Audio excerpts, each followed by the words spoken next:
Oh, hello.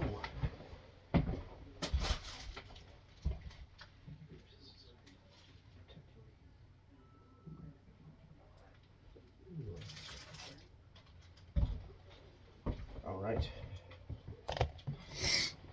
We're gonna get the lights on here in a few seconds. There's that one.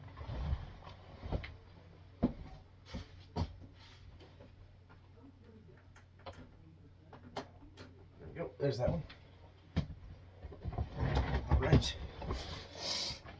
So I just did a little protection work. Protection and enchantment. But as you might notice, we've got the lights on, which means y'all are gonna learn something tonight.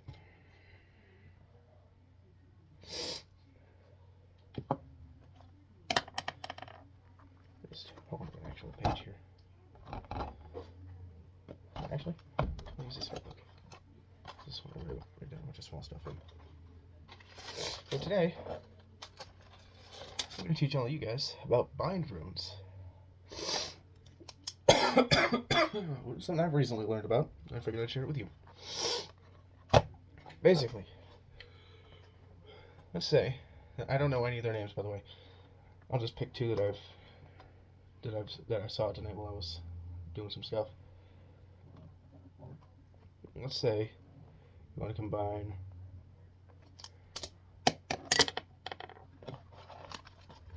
these two runes. Now, what I've done in the past is I just wrote them on their own, and that works just fine. But if you want to save a little room and actually combine their energy, you're supposed to draw them on top of each other. You draw them on top of each other. Now, the one on the right that I showed you was a protection rune. I'm not sure what the one on the left was for because I've never used it, but I do have it written down in my book. So you start with, this is a fairly simple one too. There's a lot more complicated ways to do this, but you start with this. Then on top of it, you just kind of do one of those. So you can see the other line where it is now. You just kind of draw them on top of each other. And as you do that, state the intention of each rune, and then that they are now combined, their energy is combined, and they will both be used within you, or on whatever you're enchanting, or whoever you're sending it to.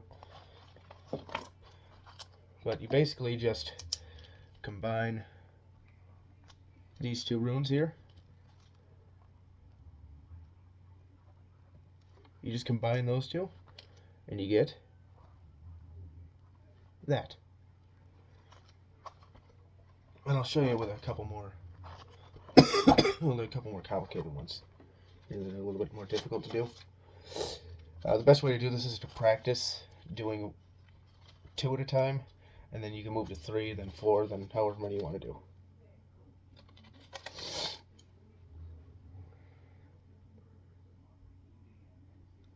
That line was for reinforcement, is what I have written down here. Still don't know what their names are.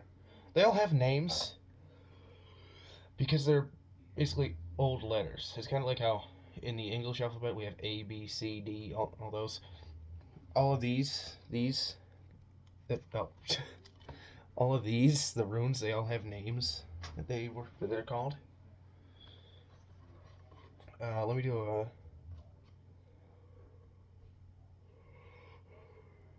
Let me do a couple complicated ones.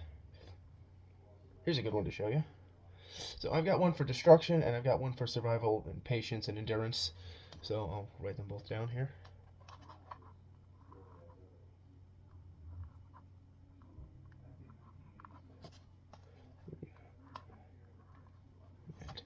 Okay, so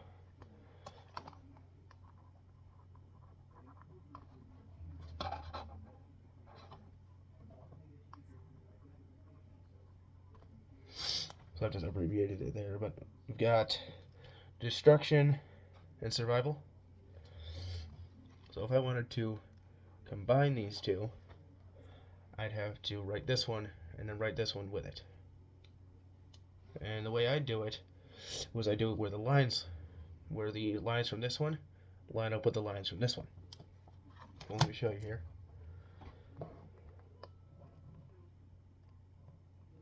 The way this rune is written, you see how the one for destruction has this line here. It's kind of like a wonky H. So it's got the one line here, and it's got this thing that comes down from it.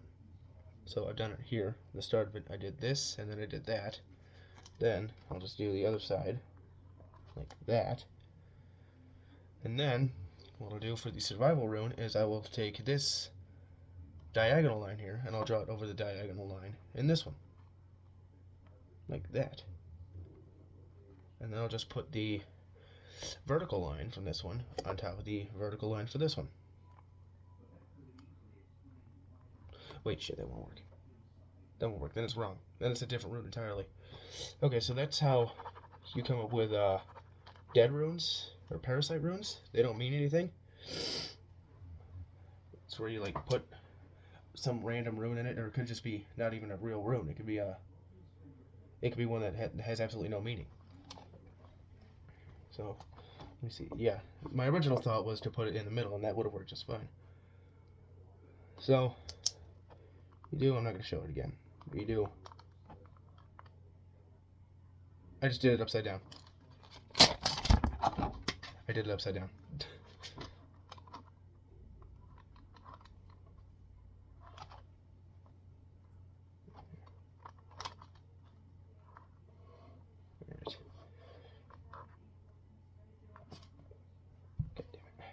Alright. Keep doing them upside down for some reason. Right, so, you get the idea. This one's not drawn right, but you combine those. Anyways, you do this here, you make this one, and then you kind of do the line from the other one down the middle. So it looks more like that now. And then, since this diagonal line and this diagonal line line up, you just trace over it again. And there you go, I kind of went over it a few times to show you. But now you've got a bind rune for destruction and survival, which could be fairly useful if you wanted to do something with someone near you and you wanted destruction for them, but you wanted to be able to survive and endure through it. Basically be untouched by it. Now, things about parasite runes or dead runes is when you have a scenario in which you have written something and it ends up with a completely useless rune, like one that doesn't mean anything, or maybe something that like could contradict what you're doing. Like if I have a list of baneful runes on this side, so if I did one for protection,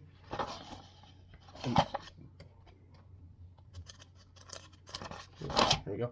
So if I did one for protection, and then I ended up doing one for let's just do evil. So if I did one for protection against evil, and then I made the one for evil within it, I don't really see a scenario in which that would happen. But, oh, maybe. Let's get there. Yeah, maybe. Maybe. It could happen. Wouldn't be very likely, but it could happen.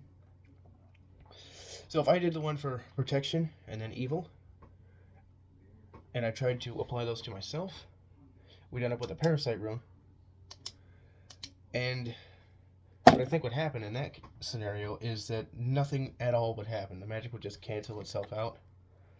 The protection and the evil would just completely just be ignored by everything. Nothing would happen. You know, it wouldn't necessarily do anything bad to you, but it wouldn't do anything good either. Like, you wouldn't get the protection that you wanted, but you also wouldn't get the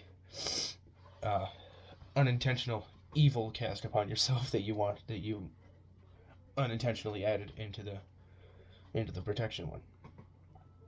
That's just an example for it, though. I'm sure that there's like maybe 2 instances in which that could ever happen, and they're not very likely. So that specific one probably wouldn't happen, but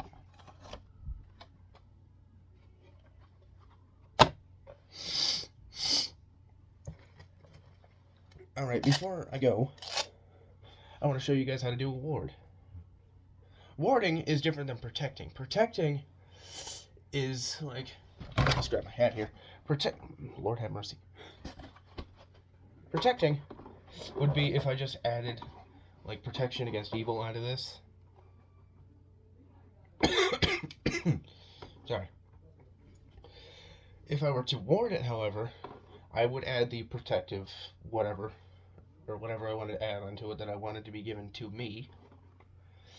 And then, in the event that somebody fucks with it, touches it, damages it, steals it, whatever, I could add some not so nice things onto it. Like pain, depression, madness, those sort of things. I'm going to show you guys how to do that real quick. So, I'm going to use this because this is my notes. This is my note sheets. Anyways. So, this stuff works best. I mean, it doesn't work best necessarily, but it is nice to have like a black candle or some sort of black wax in it to do with this, but I don't have any of that right now. I actually ran out.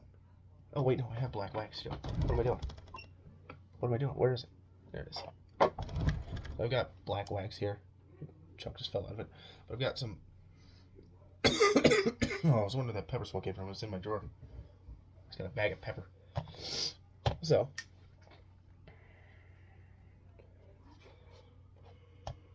let me just get this set up so it's not taking up too much time. One thing I feel it's important to mention is that with this specific kind of magic, it's generally considered good practice to not do bind runes. It's generally considered a good idea to not mix them. To like draw one over top of the other like I just showed you. And that's usually a good thing because you don't want the two energies mixing so that both effects are given to you.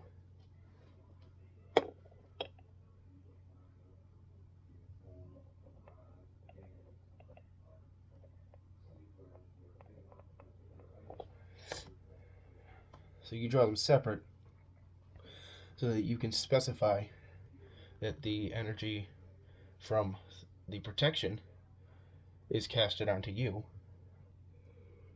but the energy from the basically the curse will be put onto someone else, like whoever it's intended for. Basically, whether that be anyone that touches it or like everyone except certain people, or except if they are given permission, which is what I'm gonna do because I almost put that in my run dish. Because typically, if somebody asks if they can like check out my hat or wear it for a little, I'll be like, yeah, sure, whatever, I don't care. But if they just snatch it off my head, then fuck you. You're a piece of trash human being if you do that. Alright, now what I'm going to do requires a pair of dikes, which no, I don't mean a pair of lesbians, although that would be very nice. Requires a pair of hose dikes.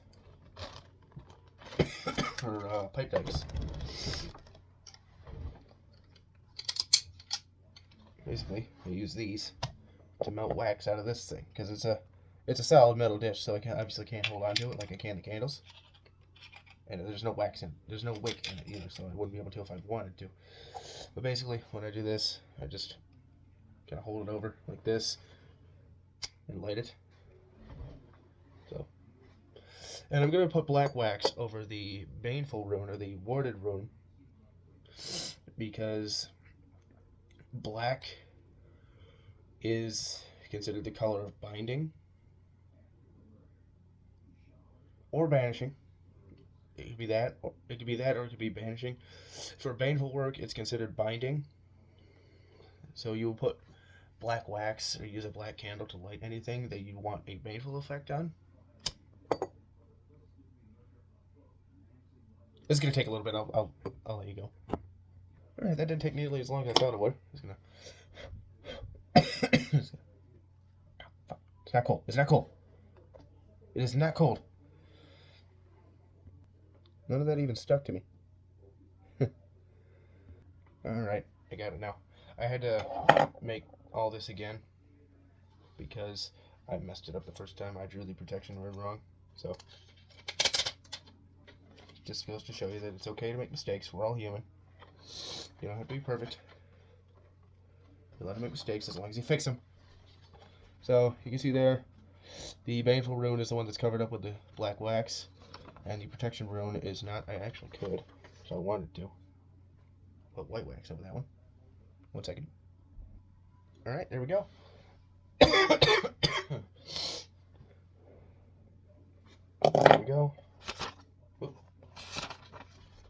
There's the white one on the left and the black one on the right. The white one has the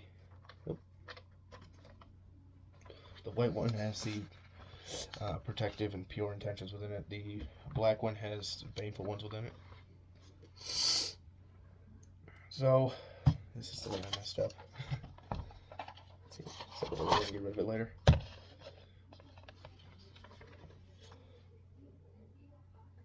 Put the dice away. Whoop.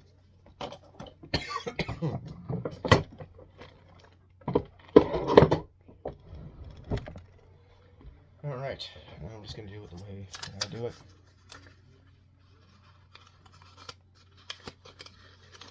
Fold the black away from me and the white towards me.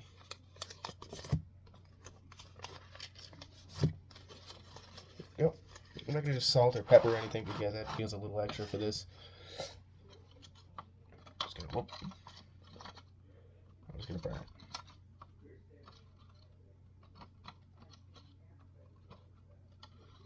Wax is admittedly making a little top heavy, so I'm going to do it this way.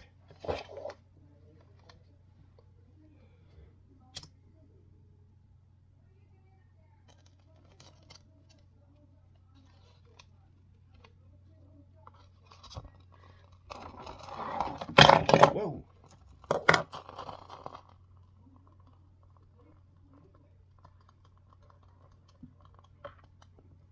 The wards, runes, and wax within these paper grant this veil the powers of protection onto me.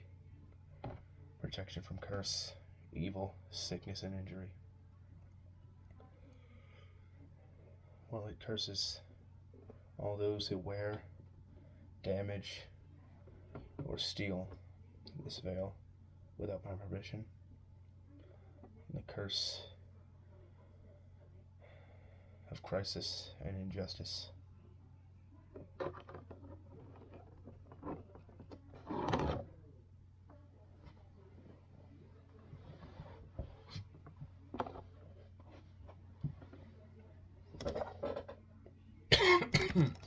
Alright. Jesus.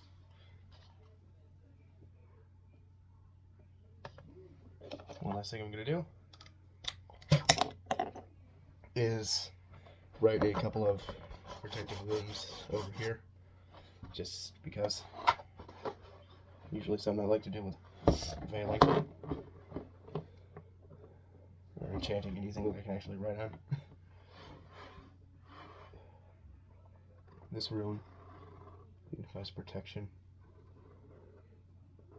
and the power of a guardian to watch over me and protect me from all evils and curses. This rune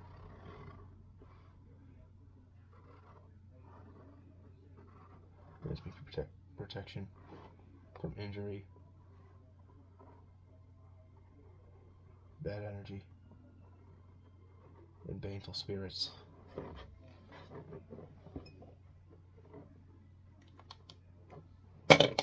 Good. You can't really see them, but they're there. So, when I go to put this on, I'm sorry if I explained this before, but I'm going to do it again. When I go to put that on, the thing I'm going to do is think of the protection it gives me and the pain and suffering it brings everyone else if they choose to fuck with it.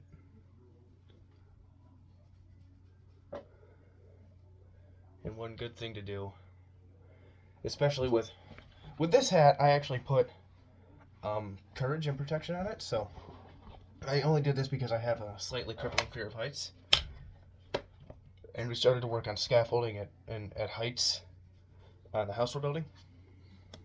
So I did courage to kind of help keep that fear away from me. And now I've almost completely gotten over it. So I don't really need that power anymore because it's already embedded within my spirit, basically. But if it's something like that, or if you're going into somewhere that you know is a little dangerous or could be a little dangerous, one thing that I like to do is focus on the protective power it has, or whatever sort of power you put within it.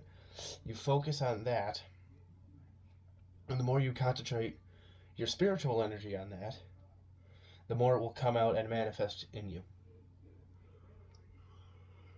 So basically, you just say in your head that I am protected, I am safe, I cannot be harmed.